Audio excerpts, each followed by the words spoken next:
హైవ్యూర్స్. అతని పేరు గణేష్, ఆమె పేరు రేఖ. వీళ్ళది వచ్చేసి కర్ణాటకలో ఉడిపి జిల్లా. సరే, ఆ ఊరి పేరు ఏదో ఉండే.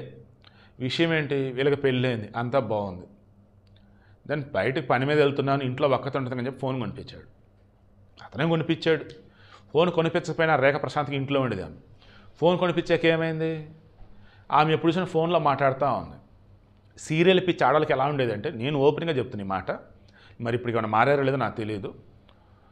చాలామంది ఆడవాళ్ళు నేను గమనించాను కాబట్టి చెప్తున్నా, మొగుడికి కూడి పెట్టకుండా, పిల్లలకి సరిగా ఇంట్లో చక్క పెట్టకుండా, ఫోన్లకి ఏదైనా అవసరం అంటే అవి కూడా పక్కన పెట్టే సీరియల్స్.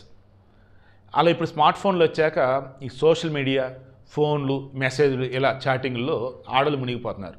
మగవాళ్ళే తక్కువ కాదు, నేను కాదంటలా. బట్ వెన్ కంపేర్ టు మగాళ్ళు, ఆడవాళ్ళు మరీ దారుణంగా తయారయ్యారు. భర్త ఉండి పిల్లలు ఉన్నటువంటి ఆడవాళ్ళు కూడా ఈ సోషల్ మీడియాలో ఈ రీల్స్ చెత్త చెదరాలు అవసరమా? ఉండండి, పద్ధతిగా ఉండండి, మంచిగా ఉండండి, ఏం పర్లేదు. మేము 10 మంది ఇన్స్పైర్ అయ్యేలా ఉండండి, గలిస్తనంగా రోత్తనంగా. ఇక్కడ ఇతను ఏమైంది, చెప్పాడు, ఫోన్ ఎక్కువ మాట్లాడుతున్నాం, వద్దు, నేను వచ్చినప్పుడు కూడా ఫోన్ ఏంటి, అస్సలు వినట్లా. దాన్ని ఇక మొన్న తాగొచ్చాడంట. తాగొచ్చిన మూమెంట్లో ఫోన్ మాట్లాడుతోంది. ఇక ఆ ఫ్లోలో పక్కనున్న కత్తి తీసుకొని ఘోరాతిఘోరంగా పొడిచాడు. మొత్తం బ్లడ్, చుట్టుపక్కల అరుపులకి వచ్చేసారు. ఆసుపత్రి పట్టుకెళ్తే చనిపోయింది. ఇతను అరెస్ట్ చేస్తే తీసుకెళ్ళిపోయారు. ఐ థింక్ వాళ్ళకి ఇంకా పిల్లలు లేనట్టున్నారు, కొత్తగా రీసెంట్గా పెళ్ళయింది. వీడికి ఇంట్రెస్ట్ మీకు అర్థమైందా?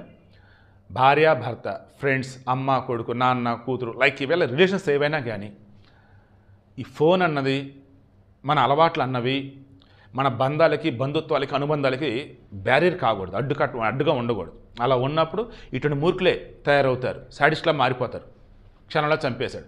ఫోన్ తీసుకొని పగలగొడితే అయిపోయేది, లేదా ఫోన్ తీసుకొని వద్దు నీకు అవసరం లేదంటే అయిపోయాయి. చంపితే ఏమొచ్చింది, ఆమె చచ్చిపోయి నేను జైలుకి వెళ్ళినాయి. కేర్ఫుల్గా ఉండండి.